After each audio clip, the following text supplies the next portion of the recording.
Сәлеметсіздер ме? Менің есімім Сұлтанова Іңкәрім. Мен осы видеом арқылы Қазақстан Республикасының бала құқықтары жөніндегі уәкілі Аружан Сайынға шағымданғым келіп отыр. Және де халықаралық бала құқықтарын қорғайтын ұйымдарға шағымданғым келіп отыр. Менің жолдасым Құдайбергенов Қазбек Ақболатұлы 1988 жылы 7 айдың 4-інде дүниеге келген. Жолдасымды дәл қазіргі кезде изоляторда ұстап отыр. Жолдасымды алып кеткен күні 9 қаңтар күні митингке қатысқан үшін дәл қазіргі кезде айыптап отыр. 9 қаңтар күні жолдасымды алып кетуге келген кезінде Собордан 15-17 шақты адамдар келіп, үйімізге баса көктеп кіріп, кәмелеттік жасқа толмаған 3 бөпемізді қорқытып алып кетті. Жолдасымды алып кетуге келген кезде Соборлардан ешқандай документтерін көрсетіп, не өздерін таныстырып, не үшін келгендерін ештеңе түсіндірген жоқ. Келіп баса көктеп үйге төніп келіп, мен балдарымды алып кетейін, былай қарай көрмей ақ қойсын деп айтқанымды елеместен жолдасымды келіп 15-17 шақты адамдар алып кетті. Алып баратқан кезде 3 балам болды үйде. 3 баламның көзінше алып кетті.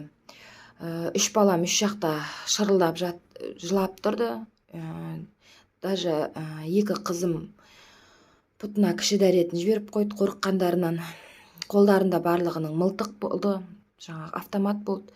Жолдасымды екі бетіне жатқызып қойып, үстінен басып тұрды. Оның барлығын 3 баламыз көрді. 3 баламыз содан бері полицияның машиналарынан қорқады. Алып кеткеннен кейін үлкен ұлымыз, 8 жастағы ұлымыз 2-ші сынып оқитын. Ол балам 10 күн температура болды, өзінен өзі сандырақтайды, түнде қатты ауырды 10 күн. Папасының қандай жағдайда алып кеткенін көрген, балдарыма психологиялық травма келді, әсер етті. Кішкентай 2 бөпеміз, жаңағы 7 жастағы үлкеніміз, одан кейінгі 4 жастағы 2 қызымыз пұтына дәретін жіберіп қойды сол күні. Содан бері әлі қорқады. Көшеден полицияны көрсе де, мама сені алып кете ма қазір, мама сені алып кетпесінші деп жылайды осы күнде. Осы балдарыма құқық қорғау органдарының адамдары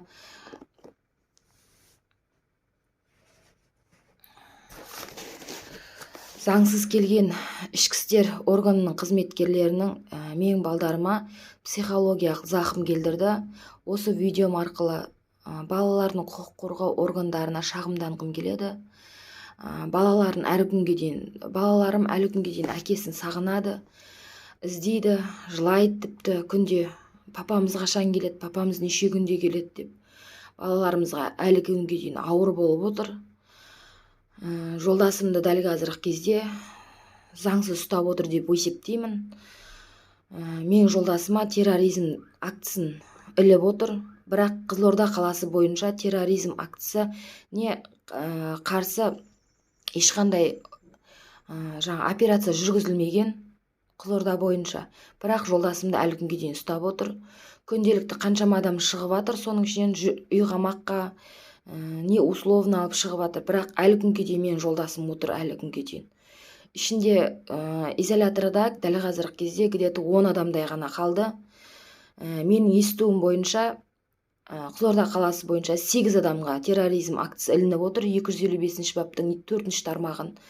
Бірақ менің жолдасым экстремист емес, террорист емес. Менің жолдасым қарапайым жұмысшы, жеке кәсіпкер. Менің жолдасымды босатуларыңызды талап етемін. Балаларым күнделікті әкелерін сұрап, күнделікті жылаған кезде менің жүрегім ауырады, шынымды айтсам. Балаларымның әкесін босатуларыңызды сұраймын, талап етемін. Менің жолдасым террорист емес.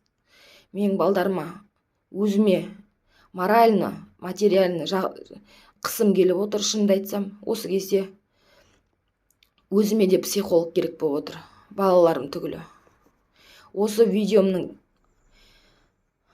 қараусыз қалмауын өтініп сұраймын, маған көмек беріңіздер. Көмек берулеріңізді сұраймын.